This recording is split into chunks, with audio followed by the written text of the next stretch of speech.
이번에는 미국 현지 연결해 주요 이슈 체크합니다. 윤염섭 매일경제신문 뉴욕 특파원 연결합니다. 안녕하세요. 네, 안녕하세요. 네, 최근에 미국 부동산 시장이 냉각되고 있다는 신호가 두드러지고 있습니다. 건설 허가와 주택 착공 건수가 대표적인데 자세한 내용 부탁드립니다.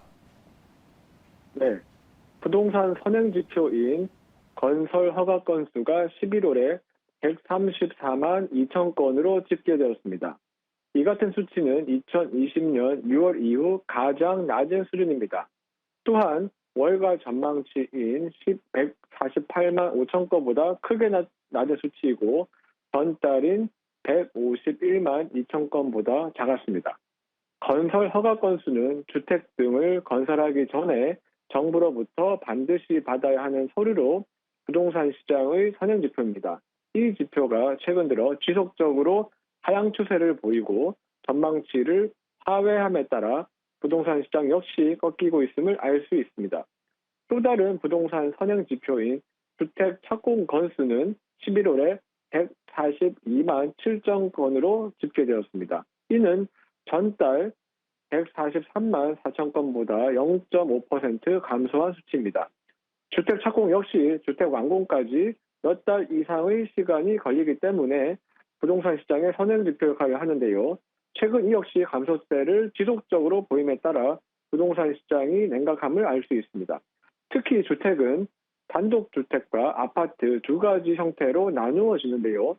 단독주택 착공은 전달 대비 11월에 4.1% 감소한 반면 아파트는 전달 대비 4.8% 증가한 것으로 나타났습니다. 이에 따라 미국에서 일반적인 주택 형태인 단독주택 시장이 아파트보다 더 급속히 냉각되고 있음을 알 수 있습니다. 네, 이렇게 부동산 시장이 냉각되는 등 미국의 경기 침체에 대한 우려가 아주 깊어지고 있습니다. 최근에 미국에서 그 확률도 나왔다고 하는데 어떤 내용일까요? 네, 블룸버그가 월가 이코노미스트를 대상으로 설문조사를 실시한 결과 내년 미국이 경기 침체에 빠질 확률이 70%로 조사되었습니다. 블룸버그는 매달 이 같은 설문조사를 하는데요. 경기 침체 확률이 70%를 기록한 것은 올해 가장 높은 수준입니다. 올해 6월달만 하더라도 경기 침체 확률이 30% 수준이었는데요. 꾸준히 올라서 70%까지 오른 것입니다. 이코노미스트들은 내년 중 특히 2분기와 3분기에 경기가 나빠질 것으로 전망했습니다.